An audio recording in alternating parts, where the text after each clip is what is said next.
The RICO NSi solution allows for desktop faxing. AutoStore enables zero-footprint desktop faxing with the ability to attach any file type to an outbound fax right from the user's desktop, fax number validation to ensure that the number is inputted correctly, and email notifications, which are sent by the fax server for fax receipt verification. Now, in order to send a fax, simply type in the URL provided to you by your organization in a web browser, and you'll be taken to the NSi web capture form page. And we have a couple of different options here when working with web capture, and we're going to select the appropriate workflow that we want to send the documents through from our list of available workflows. In this case, we're going to be sending a fax through the RightFax server, but we can work with any third-party faxing solution or hosted faxing server. We have a couple of documents here that we want to fax electronically.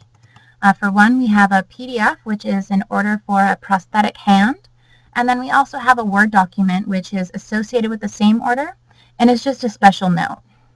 So if I select the Fax with RightFax option and the Next button, I'll be taken to a page with a list of fields required in order to send the fax. So I have the recipient's fax number, the name, the subject, the company, and then a box to add documents to attach electronically.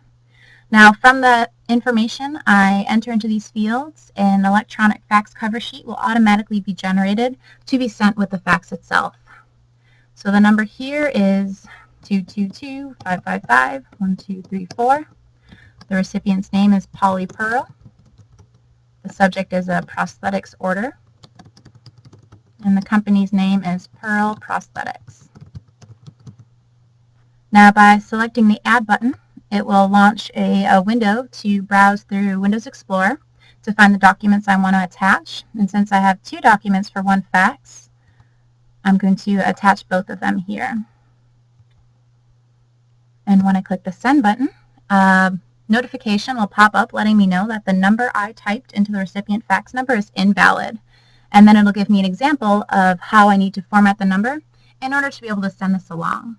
Now, as I had mentioned earlier, this eliminates the chance of human error in appropriately sending a fax number through. So I'm going to add what I need to here to ensure that the number is input appropriately and click the Send button.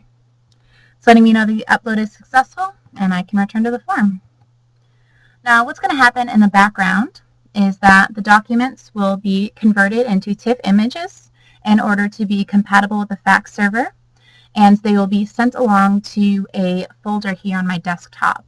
What would happen in the background is fax server would pick up those documents, attach an XML document to them, and then send them along on their merry way and send you an email notification.